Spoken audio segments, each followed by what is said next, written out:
Assalamualaikum warahmatullahi wabarakatuh. Kami dari kelompok 6 akuntansi lanjutan dengan anggota Fatimatu Zahro dengan NIM 2019-12-207, Meta Yuni Damayanti dengan NIM 2019-12-208, Rizka Wahyuning Tias 2019-12-232, dan Steviana Devi dengan NIM 2019-12-233 akan menjelaskan tentang joint venture. Definisi joint venture adalah sebuah kesatuan yang dibentuk antara dua pihak atau lebih untuk menjalankan aktivitas ekonomi bersama. Pihak-pihak itu setuju untuk berkelompok dengan menyumbang keadilan kepemilikan dan kemudian saham dalam penerimaan, biaya, dan kontrol perusahaan. Ciri-ciri joint venture: yang pertama, perusahaan baru. Yang kedua, di Indonesia, joint venture merupakan kerjasama antara perusahaan domestik dan asing. Yang ketiga, kekuasaan dan hak suara didasarkan pada banyak saham masing-masing perusahaan pendiri. Yang keempat, perusahaan pendiri joint venture tetap memiliki eksistensi dan kebebasan masing-masing. Dan yang kelima, risiko ditanggung secara bersama-sama antara masing-masing partner melalui perusahaan yang berlainan. Kemudian ada kelebihan joint venture. Yang pertama, perusahaan rekanan lokal lebih memahami tentang keadaan lingkungan di mana perusahaan joint venture didirikan, seperti adat istiadat, kebiasaan, dan lembaga kemasyarakatan di lingkungan setempat. Yang kedua, perusahaan rekanan lokal mungkin memiliki teknologi yang cocok untuk lingkungan setempat. Dan akses ke pasar modal negara tuan rumah dapat dipertinggi oleh hubungan dan reputasi rekanan perusahaan lokal. Sebelum joint venture, kita sudah mengenal adanya badan usaha persekutuan atau yang sering disebut dengan firma. Nah, apa sih perbedaan joint venture dengan firma? Pada joint venture, lingkup dan waktu usaha terbatas, yaitu sampai tujuan tercapai. Sedangkan pada persekutuan atau firma, lingkup usaha tak terbatas dan waktunya panjang, bisa sampai selamanya. Metode pencatatan akuntansi dalam joint venture yang pertama adalah separately, yaitu buku-buku diselenggarakan secara terpisah dari pembukuan masing-masing anggota. Yang kedua, no separately, atau rekening untuk setiap transaksi dalam joint venture ada dan dicatat dalam buku masing-masing anggota, atau tidak diselenggarakan pembukuan terpisah. Untuk lebih memahami materi, berikut kami sajikan contoh soal joint venture. PT Komo bekerja sama dengan PT Tako dan PT Moto untuk memproduksi sepatu pada event Hari Raya. Masing-masing sekutu menyetorkan modal sebanyak 20 juta, 25 juta, dan 15 juta rupiah dengan cara pembagian laba rugi sebagai berikut. Pembagian laba rugi yang diketahui PT Tako sebagai managing partner akan mendapatkan bonus 25% dari laba yang diperoleh dan sisanya akan dibagikan dengan rasio 2:1:2. Berikut transaksinya. Yang pertama, joint venture melakukan pembayaran promosi dan tempat senilai 1 juta rupiah. Yang kedua, joint venture membeli barang dagangan senilai 15 juta rupiah. Yang ketiga, joint venture membayar biaya macam-macam senilai 5 juta rupiah. 4. Joint venture dapat menjual seluruh barang dagangan dengan nilai 37 juta rupiah secara tunai. Yang kelima, laba dan rugi dibagikan kepada masing-masing model sekutu. 6. Pembagian kas hasil joint venture. Berikut adalah jawaban dari contoh soal joint venture yang pertama, yaitu berkaitan dengan PT Komo, PT Tako, dan PT Moto.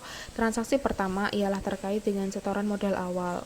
Jurnal yang dihasilkan ialah kas didebit sebesar 60 juta, modal PT Komo dikredit sebesar 20 juta, modal PT Tako dikredit sebesar 25 juta, modal PT Moto dikredit sebesar 25 juta.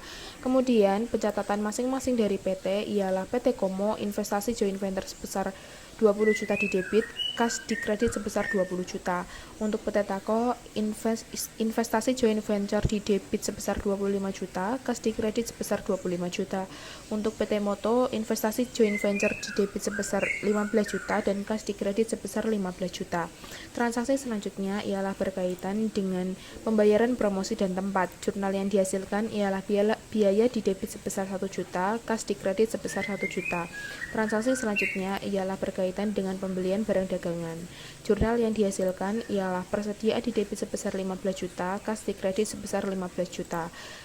Kemudian, transaksi selanjutnya ialah berkaitan dengan biaya macam-macam. Jurnal yang dihasilkan ialah biaya macam-macam di debit sebesar 5 juta, kas dikredit sebesar 5 juta. Lalu, transaksi selanjutnya terkait dengan penjualan seluruh barang dagangan secara tunai. Jurnal yang dihasilkan ialah kas di debit sebesar 37 juta, penjualan di kredit sebesar 37 juta, HPP di debit sebesar 15 juta, persediaan di kredit sebesar 15 juta.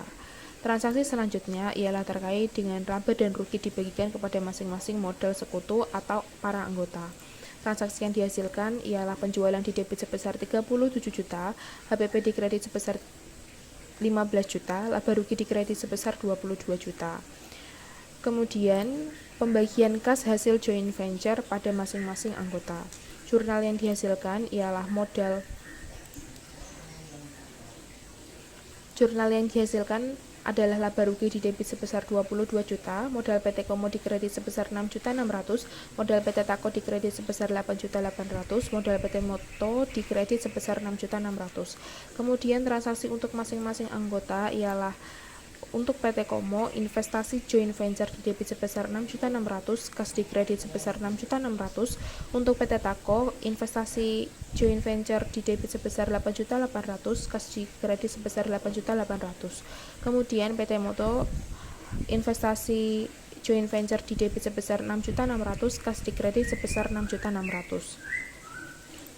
Selanjutnya ialah pencatatan masing-masing modal yang dihasilkan dari seluruh transaksi joint venture, yaitu modal PT Komo di debit sebesar 26.600.000, modal PT Tako di debit sebesar 33.800.000, modal PT Moto di debit sebesar 21.600.000, kas di kredit sebesar 82 juta.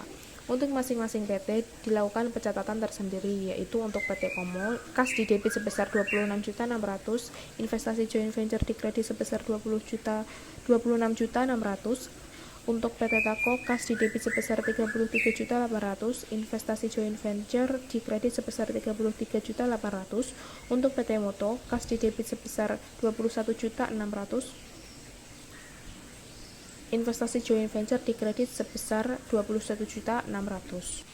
Soal selanjutnya dari joint venture ialah Tuan A, B, dan C membuat usaha patungan dalam usaha kafling tanah. Transaksi yang terjadi ialah sebagai berikut. Yang pertama, Tuan A menyerahkan tanah dengan nilai yang disetujui $100.000, harga pokok $75.000. Yang kedua, Tuan B menyesuaikan pemetakan, perbaikan lain-lain sebesar $60.000. Yang ketiga, Tuan C menyerahkan kepada Tuan A atau sebagai managing partner sebesar $40.000. Yang keempat ialah Tuan A membayar iklan dan lain-lain sebesar $37.500. Yang kelima ialah kafling tanah terjual total $250.000 dengan perincian $50.000 secara tunai dan sisanya wesel. Yang keenam ialah wesel tagih dijual dengan diskonto 10%.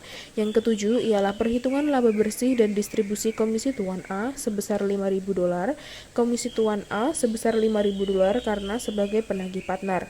Yang kedelapan ialah rasio dari Tuan A, Tuan B, dan Tuan C, yaitu 10:6:4. Yang terakhir adalah pembagian kas oleh Tuan A kepada setiap anggota, yaitu $250.000 dikurangi $100.000 ditambah $60.000 ditambah $37.500 ditambah $20.000 dengan hasil $32.500. Selanjutnya adalah jawaban dari soal nomor 2 dengan menggunakan metode tak terpisah. Untuk menjawab soal nomor 2, dilakukan pemisahan pembukuan seperti buku A untuk Tuan A sebagai managing partner, buku B untuk Tuan B, sedangkan buku C untuk Tuan C. Jawaban kali ini ada beberapa hal yang disingkat seperti JV atau joint venture, TNA, TNB, dan TNC, yaitu sebagai modal Tuan A, modal Tuan B, dan modal Tuan C. Untuk transaksi yang pertama ialah berkaitan dengan penyerahan tanah yang disetujui $100.000 dengan harga pokok $75.000. Untuk jurnalnya dapat dilihat di slide ke-10. Masing-masing pembukuan akan berbeda. Transaksi yang kedua ialah terkait dengan penyesuaian pemetakan perbaikan lain-lain sebesar $60.000. Jurnal yang didapatkan ialah sebagai berikut. Untuk transaksi yang ketiga ialah Tuan C menyerahkan kepada Tuan A atas aset sebagai managing partner sebesar $40.000. Berikut adalah jurnal yang didapatkan. Untuk transaksi yang kelima ialah kafling tanah terjual total $250.000 dengan perincian $50.000 secara tunai dan sisanya wesel.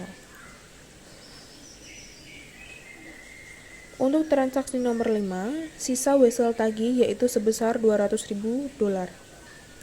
Untuk transaksi yang keenam yaitu wesel tagih dijual dengan diskonto sebesar 10%. Untuk transaksi keenam,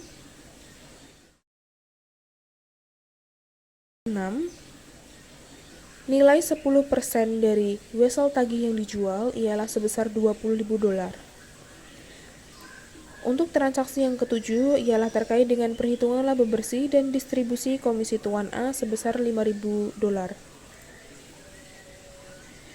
Untuk transaksi yang ke-8 ialah terkait dengan pembagian rasio dari Tuan A, B, dan C sebesar 10 dibanding 6 dibanding 4 dengan jurnal yang didapatkan sebagai berikut. Sekian presentasi dari kami, semoga membawa ilmu yang bermanfaat. Mohon maaf apabila ada kesalahan kata. Apabila ada hal yang ingin diskusikan, mohon tinggalkan di dalam kolom komentar. Wassalamualaikum warahmatullahi wabarakatuh.